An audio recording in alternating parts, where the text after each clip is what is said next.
The starship Esperanza hung silently against the backdrop of endless stars, its sleek hull reflecting the distant glow of the Orion Nebula. Captain Isabella Reyes stood at the bridge's observation window, her dark eyes fixed on the unusual energy signature their sensors had detected hours earlier. After 15 years of deep space exploration, she had learned to trust her instincts, and something about this signal felt different. "Captain, the signature is getting stronger," Lieutenant Kai Chen reported from his station, fingers dancing across the holographic interface. "It's like nothing in our database. The frequency keeps shifting, almost as if it's alive," Isabella finished, turning away from the window. "Plot an intercept course, but keep our distance. Launch probes first." The bridge crew worked with practiced efficiency, their movements precise in the dim blue light of their instruments. The Esperanza's engines hummed to life, pushing the ship deeper into the unexplored region of space. The probe's data started streaming in, painting an impossible picture. "Captain, you need to see this," Commander Miguel Santos called out, his voice tight with excitement. "The signal is coming from what appears to be a fleet of ships, but their composition, they're made of some kind of crystalline material." Isabella leaned over his console, studying the readings. The vessels ahead looked like abstract sculptures carved from translucent gemstones, their surfaces refracting starlight in mesmerizing patterns. But what caught her attention were the faint energy signatures pulsing within them, signs of life. "Life support at minimum levels," Kai reported, his voice hushed. "If there are survivors aboard, they won't last much longer." Isabella straightened, squaring her shoulders. "Prepare emergency teams. We're going to attempt first contact." The next hours were a blur of activity.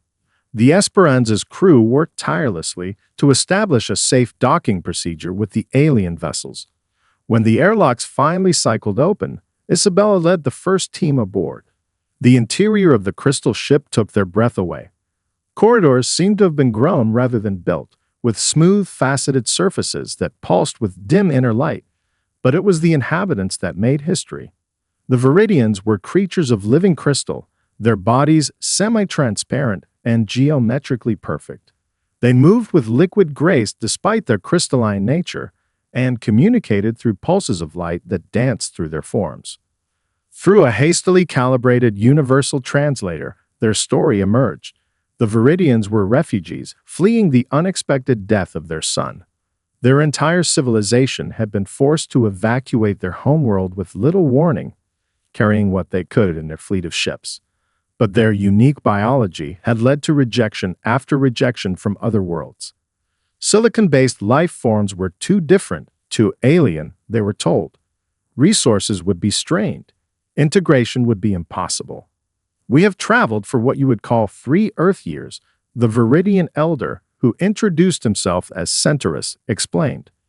His body flickered with muted colors that the translator interpreted as exhaustion and grief.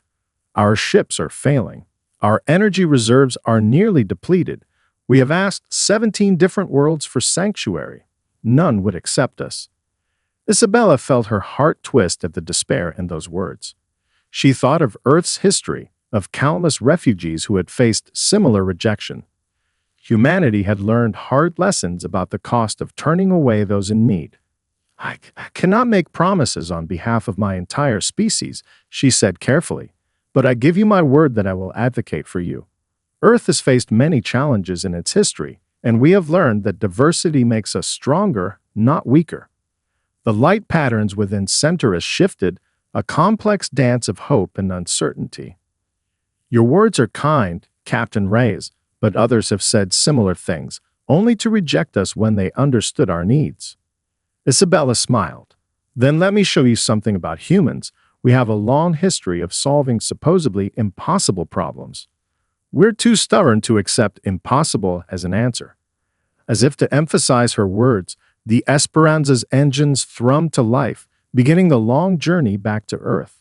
In the crystal ship's control room, human and Viridian crews worked side by side, the first tentative steps of a partnership that would change the galaxy forever. The International Space Summit in Singapore buzzed with tension as Commander Jun-Ho Park took the stage.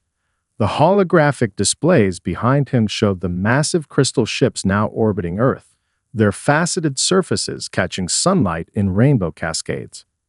Distinguished colleagues, he began, his voice steady despite the weight of the moment. The Viridians' request for sanctuary presence not just a challenge, but an opportunity that could transform our world. The audience stirred uneasily. Representatives from every spacefaring nation filled the auditorium, their expressions ranging from skepticism to outright hostility. News of the crystalline refugees had sparked heated debates worldwide. Our initial studies of Viridian biology have revealed something extraordinary. Jun-Ho continued, gesturing to the next hologram. It showed the deep ocean trenches of the Pacific, mapped in exquisite detail. Their crystalline structures require conditions remarkably similar to our deep ocean environments: high pressure, stable temperatures, and mineral-rich surroundings. And how do you propose we house an entire alien civilization in our oceans? The Chinese delegate's question cut through the murmurs. The environmental impact alone would be revolutionary. A new voice interrupted. Maria Rodriguez strode onto the stage, her ocean research credentials floating beside her in augmented reality. She pulled up her latest data with a gesture, filling the air with swirling patterns of ocean currents and chemical compositions. The Viridians' crystal matrices don't just exist in their environment. They enhance it, she explained, highlighting specific data points. In our preliminary tests, their biological processes naturally filter heavy metals and break down complex pollutants. They could help us clean our oceans while building our new home. The audience leaned forward as Maria demonstrated a simulation of Viridian crystal growth interacting with ocean pollutants. The transformation was remarkable, toxic elements being absorbed and converted into pristine crystal structures. But the costs, another delegate began, would be offset by the technological advances we stand to gain, Jun-Ho smoothly interjected. He nodded to the back of the hall, where a Viridian representative named Luminaris floated forward. The crystalline being's internal lights pulsed in gentle patterns as it approached the stage. Luminaris interfaced with the holographic system, and suddenly, the hall was filled with blueprints of crystal-based technologies, energy systems that could harness deep ocean thermal vents with unprecedented efficiency, water purification methods beyond Earth's current capabilities, and construction techniques that could revolutionize underwater architecture.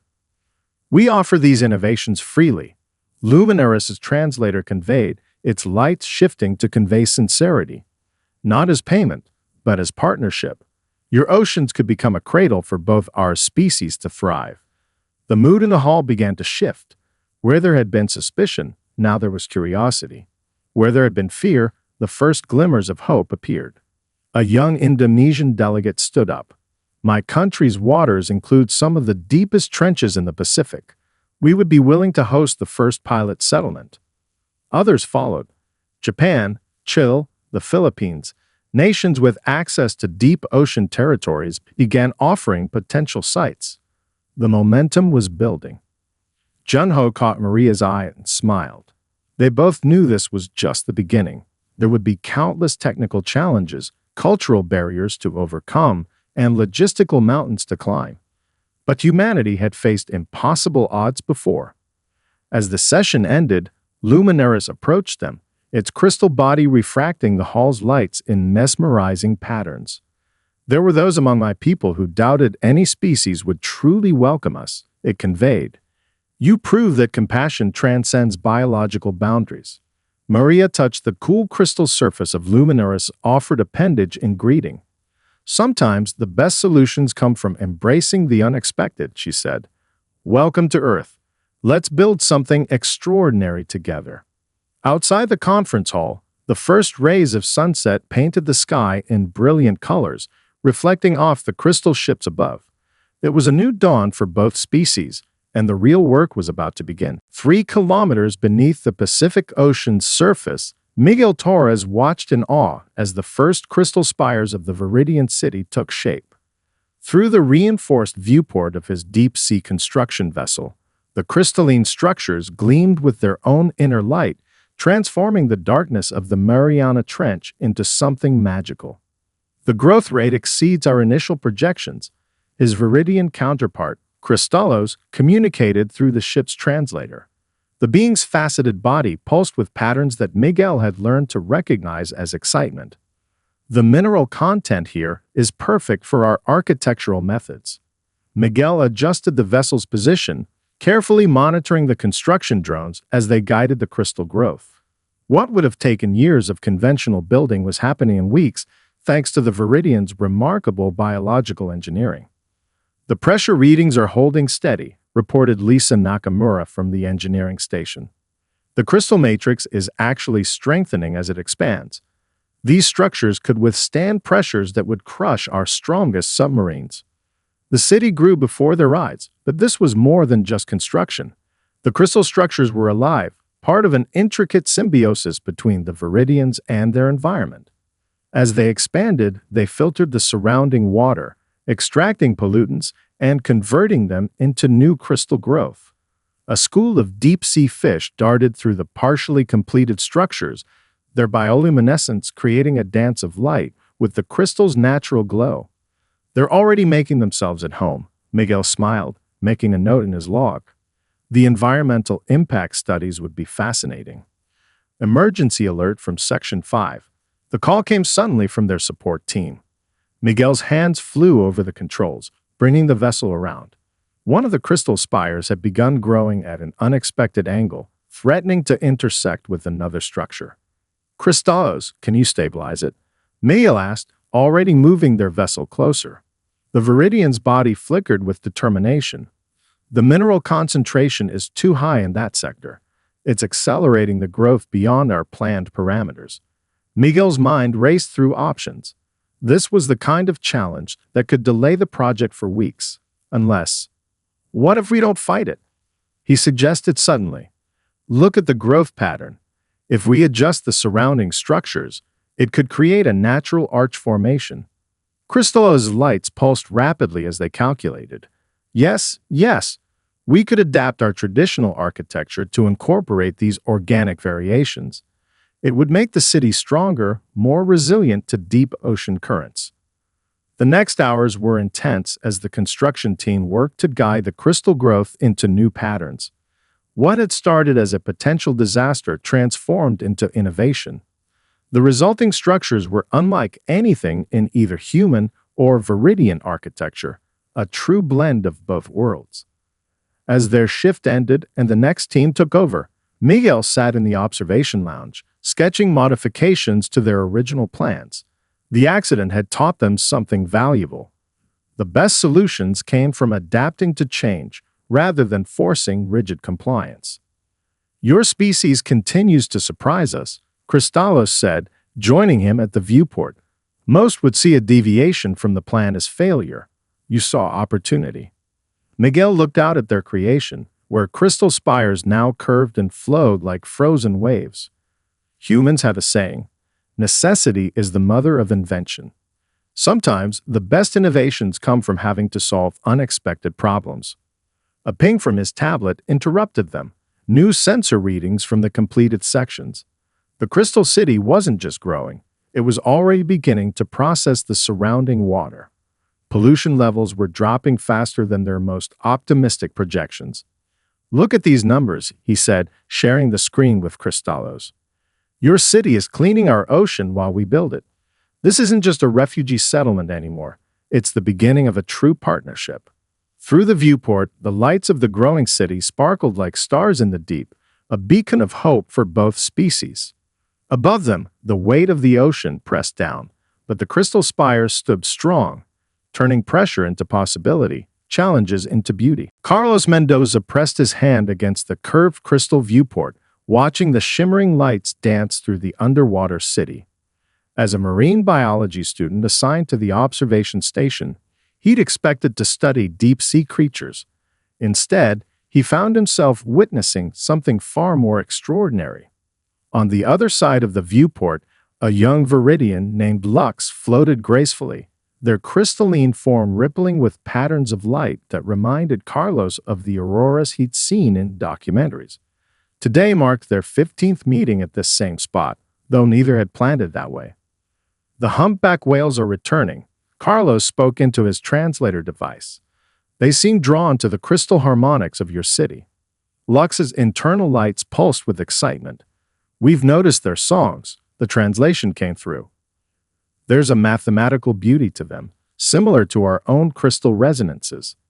Carlos had been documenting the unexpected interactions between Earth's marine life and the Viridian settlement. What started as simple observation had led to a fascinating discovery. The crystalline beings could communicate through vibrations that overlapped with whale songs. Watch this, Lux brightened, their form shifting to emit a complex pattern of light and vibration. Moments later, a deep, haunting call echoed through the water. A massive shadow passed overhead, one of the humpbacks responding to Lux's crystal song. Incredible! Carlos quickly adjusted his instruments to record the exchange. The frequency matching is perfect. Have you tried? A three-way harmony. Lux interrupted, their lights dancing with what Carlos had learned was amusement. I was hoping you'd suggest that. I've been practicing something. Carlos grinned, already reaching for his hydrophone synthesizer, a device he'd modified to generate whale-like frequencies. Over the past weeks, they'd discovered that combining human music, Viridian crystal songs, and whale calls created something entirely new. As Carlos began playing, Lux's crystal body resonated in harmony. The nearby crystals of the city picked up the vibration, amplifying it, and soon the water itself seemed to sing. Above them, the humpback whale added its voice to their improvised concert. The observation station's sensors lit up with activity. Other whales were approaching, drawn by the music. Even deep-sea creatures rarely seen near the settlement began to gather, their bioluminescence adding to the light show.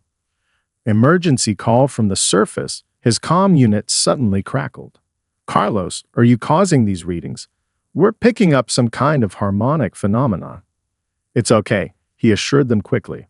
We're just making music with the locals. Actually, can you record this? You need to see what's happening down here. The next hour turned into an impromptu performance as Carlos and Lux refined their three-species symphony. Through the viewport, marine biologists and Viridian scientists gathered to witness the unprecedented collaboration. Later, as they reviewed the recordings, Carlos realized they'd stumbled onto something revolutionary. This isn't just music, he explained to the gathered team. It's proof that communication between radically different species is possible.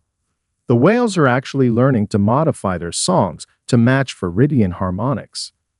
And we're learning from them too, Lux added, their lights pulsing thoughtfully. Each species has its own way of expressing mathematics through sound and vibration. Together, we're creating a new language. The recording went viral when it reached the surface. Humans were captivated by the ethereal combination of whale song, crystal harmonics, and synthesized tones. Artists and musicians began requesting permission to visit the underwater city, eager to learn this new form of expression. We should teach others, Lux suggested, their lights showing the soft patterns of friendship. Your people through music, my people through crystal songs, and the whales through their own ancient voices. Carlos nodded, already imagining the possibilities. 3 different species, 3 different ways of understanding the world, all coming together in harmony. That's more than just art. It's a bridge between worlds. Through the viewport, another whale glided past, its song echoing through the crystal city. In that moment, the distance between species seemed to fade, replaced by the universal language of music and light. Deep beneath the Pacific Ocean, Hiroshi Tanaka's warning systems erupted in a cascade of alerts. The engineer's hands flew across his holographic displays as new data poured in from the seafloor sensors. What he saw made his blood run cold. Multiple thermal anomalies detected along the western ridge, he announced to the crisis team assembling in the control center. Magma chamber pressure is rising fast. We're looking at an imminent underwater volcanic event. Through the reinforced windows of the control center, The crystalline spires of the Viridian city glowed against the deep ocean darkness. Home to over 10,000 Viridian refugees, the settlement had flourished in the 6 months since construction began. Now, nature threatened to destroy everything they'd built. Evacuation protocols are already in motion. Station Commander Elena Santos reported, her voice steady despite the crisis. But we need options. The Viridians can't survive in shallow waters. The pressure difference would shatter them. Hiroshi studied the thermal mapping, his mind racing. The Viridian city's location had been chosen specifically for its geological stability. Something had changed, and they had missed it. A shimmer of light announced the arrival of Prisma, the Viridian city's chief engineer.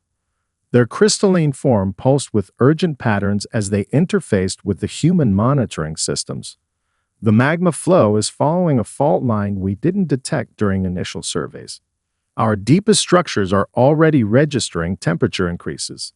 How long do we have? Elena demanded. 3 hours, maybe 4 before the main eruption, Hiroshi calculated, but the preliminary vents could start opening any minute. The room erupted in urgent discussions of evacuation routes and emergency protocols, but Hiroshi barely heard them. His eyes were fixed on the crystal structures of the city, watching how they channeled and redirected the intense pressures of the deep ocean. Wait, he said suddenly, his voice cutting through the chaos. What if we don't run from the volcano? What if we use it? All eyes turned to him as he pulled up the city's structural diagrams. The Viridian crystal matrix doesn't just resist pressure, it channels it. Prisma. Could your growth control systems be modified to create new structures? One specifically designed to redirect magma flow. The Viridians' lights flickered rapidly as they processed the idea. Yes, we could extend crystal barriers along the fault line. If we match the crystalline lattice to the thermal gradient, we could create a natural pressure release system, Hiroshi finished. Channel the magma away from the city while simultaneously using its energy to strengthen the new crystal growths. It was an audacious plan, one that would require perfect coordination between human technology and Viridian crystal engineering. One miscalculation could doom both the city and everyone in it. The next 3 hours were a blur of intense activity. Hiroshi and Prisma worked furiously, programming crystal growth patterns while monitoring the rising magma pressure. Teams of human and Viridian engineers moved through the threatened sectors, installing modified resonance generators to guide the crystal formation. The first magma vent opened with a deep rumble that shook the entire station. Superheated water burst from the seafloor, but the newly grown crystal structures responded instantly. Like living things that grew and adapted, channeling the intense heat and pressure through predetermined paths. Primary barrier holding steady, Hiroshi reported, watching the readings with held breath. Temperature differential within acceptable limits. Around the city, massive crystal formations continued to grow, glowing red-hot where they contacted the magma, but remaining structurally sound. The sight was breathtaking, nature's raw power being guided and transformed by the combined ingenuity of two species. Hours later, as the crisis passed, Hiroshi stood with Prisma at the main viewport, watching the newly formed crystal structures cool into permanent channels for the diverted magma flow. Your solutions are unexpected, Prisma commented, their lights showing patterns of admiration. Most species would see an unstoppable force and retreat. Humans see it and think, how can we use this? Hiroshi smiled, remembering all the times human civilization had turned natural challenges into opportunities. Sometimes the best way to solve a problem is to embrace it. Besides, he added, gesturing to the glowing crystal channels, I think we just invented geothermal power generation for your city. Lin Wei stood in her laboratory at the Mariana Research Institute, surrounded by floating holographic displays showing the latest test results. The crystalline quantum processor in the center of the room pulsed with an inner light that synchronized perfectly with the data streams. Processing speed has increased by another 40%, she announced to the gathered team of human and Viridian scientists. The crystal matrix is actually learning from each calculation, optimizing its own structure. Her Viridian research partner, Luminex, floated closer to examine the readings, their crystalline form refracting rainbow patterns across the lab equipment. The integration of human programming concepts with our crystal growth techniques has created something entirely new. The quantum computer they developed was unlike anything either species had created before. By combining Viridian living crystal technology with human computer science, they'd built a system that didn't just process information. It grew and evolved with each operation. Ambassador Zhou's office is on line 1. Her assistant's voice came through the intercom. The Centaurian delegation is requesting another demonstration. Lin smiled. Word of their breakthrough had spread quickly through the galactic community. Species that had previously dismissed Earth as a technological backwater were now sending observers to the underwater city. "Tell them we'll be ready in an hour," she replied, making a few final adjustments to the crystal matrix. "Luminex, shall we show them something really impressive?" The Viridian's lights pulsed with what Lin had come to recognize as enthusiasm. They had prepared a special demonstration, using the quantum computer to model complex stellar phenomena with unprecedented accuracy. As they worked, Lin glanced through the lab's viewport at the sprawling crystal city below. In the years since its construction, it had become a symbol of what was possible when different species worked together. The recent volcanic crisis had only proved their resilience. "Incoming priority message," the computer announced suddenly. "Deep space signal detected by the Outer System Monitoring Array." Lin and Luminex exchanged glances before pulling up the data. The quantum processor hummed to life, its crystal structure reorganizing to handle the complex calculations. "It's coming from the direction of the Sagittarius arm," Lin noted, watching the analysis unfold. "Wait, these patterns. Luminex, aren't these similar to the distressed signals your ships used?" The Viridian's lights flickered rapidly. "Yes, another refugee fleet. But this signal is different.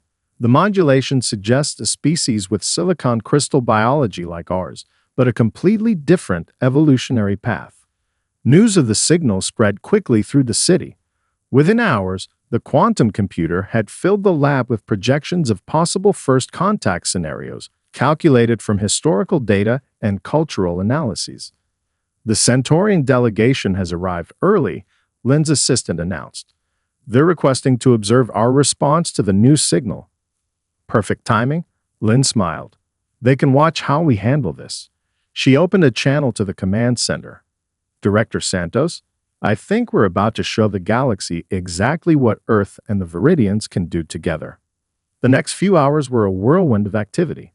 The quantum computer coordinated with systems throughout the Crystal City, preparing welcome protocols and calculating optimal adaptation strategies for the approaching refugees. "You know what this means?" Luminex commented as they watched the preparations unfold. "Earth won't just be known as the species that helped the Viridians. You'll be known as the species that showed the galaxy how to welcome those everyone else rejected." Lin looked at the simulation of the approaching fleet, then at the thriving Crystal City around them. "Maybe that's our role in the galaxy. Not to be the strongest or the most advanced, but to be the ones who see potential where others see problems." Through the viewport, the Crystal City's lights pulsed with activity, preparing to welcome new friends from the stars. The quantum processor hummed with calculations, its living crystal structure growing ever more complex. Earth was changing, evolving, becoming something new, not just a home for humanity, but a beacon of hope for the galaxy. Anna Torres adjusted her ceremonial sash as she stood before the massive doors of the Galactic Council chamber. Beside her, Jackie Zhang reviewed their presentation one last time on her holographic display. The crystalline spires of the Council's orbital station caught the light of distant stars, creating rainbow patterns that reminded Anna of the Viridian city back on Earth. "The Proximans are up first," Jackie whispered, her eyes scanning the schedule. "Then the Centaurians will present their objections to the new integration protocols." "They can object all they want," Anna replied with a slight smile. "The results speak for themselves." The chamber doors swung open, revealing the gathered representatives of 200 spacefaring civilizations. In the center of the room, a holographic display showed Earth's underwater crystal cities, now home to not just the Viridians, but 3 other refugee species that had seemed incompatible with traditional planetary settlements. Representatives from Earth, the council speaker announced, their translator converting their melodic language into standard galactic common. You may present your findings on the Jean-Torres protocol. Jackie stepped forward first, activating the main presentation display. Honorable council members, 2 years ago, Earth welcomed the Viridian refugees when no other world would accept them. Today, we present the formalized methodology that made that integration not just possible, but tremendously successful. The chamber filled with images of the thriving underwater communities. Viridians worked alongside the silicon-based crystalloids from the Sagittarius arm. Methane-breathing Neptunians had found a home in the deep-sea thermal vents. Even the energy-based Luminans had discovered they could safely exist within specially grown crystal matrices. The Jean-Torres protocol isn't just about finding physical spaces for different species. Anna continued, highlighting key statistics. It's about creating environments where unique biological needs become advantages rather than obstacles. A low murmur spread through the chamber as the economic data appeared. The refugee settlements had generated technological breakthroughs worth trillions in galactic credits. More importantly, they had solved environmental challenges that had plagued their host regions for centuries. This is unprecedented. One of the Proximan delegates interrupted. No single world has successfully integrated multiple non-compatible species before. How can Earth's methods be replicated? Jackie smiled. That's the beauty of the protocol. It's not about replication, it's about adaptation. Each world has unique environmental challenges. The protocol helps identify how these problems can become opportunities for new species to thrive. The presentation continued, showing how Earth's example had inspired other worlds. A desert planet had discovered that silicon-based refugees could transform their barren dunes into thriving crystal gardens. A gas giant had found that energy-based species could help stabilize its volatile atmosphere. We're not here to ask for recognition, Anna concluded, her voice carrying through the chamber. We're here to share what we've learned. Every world has the potential to transform its challenges into opportunities. Every species has something unique to offer. The council chamber erupted in discussion. Questions flew from all directions, but they were different now, not skeptical, but eager to learn. Through it all, Anna noticed the Viridian representative glowing with quiet pride. Their people's desperate journey had become the catalyst for a galactic transformation. Later, as they left the chamber, Jackie pulled up a new message on her display. 3 more refugee fleets have been detected in the Outer Rim.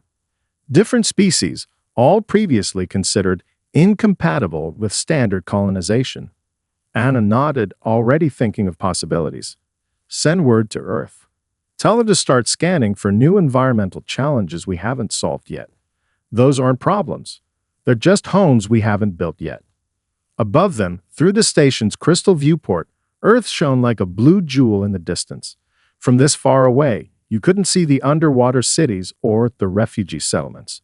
But you could see the ships, dozens of them, carrying diplomatic teams to other worlds, spreading the message that had started with one simple choice: to help those everyone else had turned away. The crystal spires of New Atlantis rose from the Pacific depths like a dream made real, their surfaces catching the filtered sunlight in cascading rainbows. From her observation pod, Ambassador Lux watched the final preparations for the Galactic Unity Festival, their crystalline form glowing with quiet pride. 10 years had passed since that desperate day when the Viridian refugee fleet had first encountered the Esperanza. Now Earth's oceans hosted thriving cities where multiple species lived and worked together, each contributing their unique abilities to create something greater than the sum of its parts. The Quantum Transportation Network is ready for the announcement, Carlos Mendoza reported, now the chief xenobiologist of the International Ocean Institute. His hair had graded the temples, but his eyes still held the same enthusiasm that had led to the breakthrough in whale crystal communications a decade ago. Hard to believe we kept it secret this long. Lux responded, their lights pulsing with amusement. The Viridian's gift to humanity, faster than light travel through crystalline quantum networks, would transform galactic civilization forever. The observation pod descended through the Crystal City's levels. Everywhere they looked, different species worked together in harmony. Viridian crystal architects grew new structures while Neptunian energy specialists calibrated the deep-sea thermal taps. Human scientists collaborated with Luminan researchers in crystal-enclosed laboratories, pushing the boundaries of what was possible. Ambassador Lux, a young human Viridian translation student, approached, her tablet glowing with questions. "Could you review my speech for the opening ceremony?" Lux's crystal form brightened in recognition. This was Maya Chen, daughter of one of the original refugee settlement engineers. She had grown up in the Crystal Cities, equally comfortable with human and Viridian customs. She represented a new generation that saw interspecies cooperation as natural as breathing.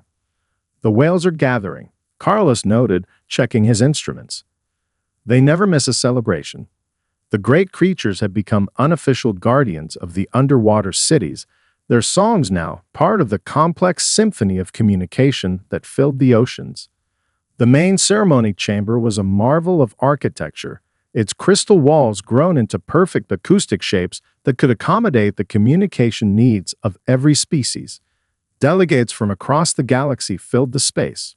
Representatives from worlds that had once rejected the Viridians now came seeking guidance on refugee integration. As Lux took their place on the speaker's platform, they remembered their own fear and uncertainty from a decade ago.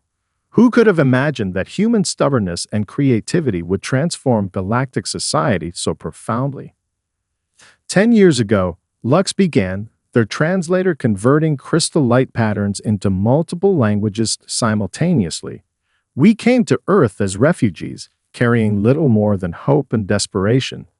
We had been turned away from 17 worlds, each claiming we were too different, too difficult to accommodate. The chamber grew quiet, even the whale songs seeming to soften in respect. Humanity didn't see our differences as problems to solve. They saw them as opportunities to grow. They didn't try to change us. They changed themselves, their cities, their way of thinking. And in doing so, they changed the galaxy. Lux gestured to the crystal walls where images showed the progress of the past decade. The first underwater city, the volcanic crisis turned to advantage, the quantum computing breakthrough, the arrival of new refugee species, and the spreading of Earth's influence across the stars. Today, we announced the Quantum Transportation Network, a gift born from the partnership between our peoples. But the real gift Earth gave the galaxy isn't technology, it's perspective. The understanding that our differences make us stronger, that every challenge holds opportunity, and that compassion is the most powerful force in the universe. Through the crystal walls, they could see the ocean teeming with life, both Earthborn and alien, all finding their place in this new world humanity had helped create.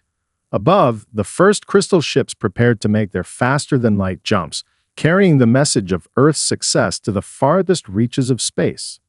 "We came as refugees," Lux concluded, their light patterns showing deep emotion. "We found not just shelter, but family. Not just survival, but triumph. The humans have a saying, home is where the heart is." Thanks to Earth's courage and creativity, countless species have found their hearts and their homes right here.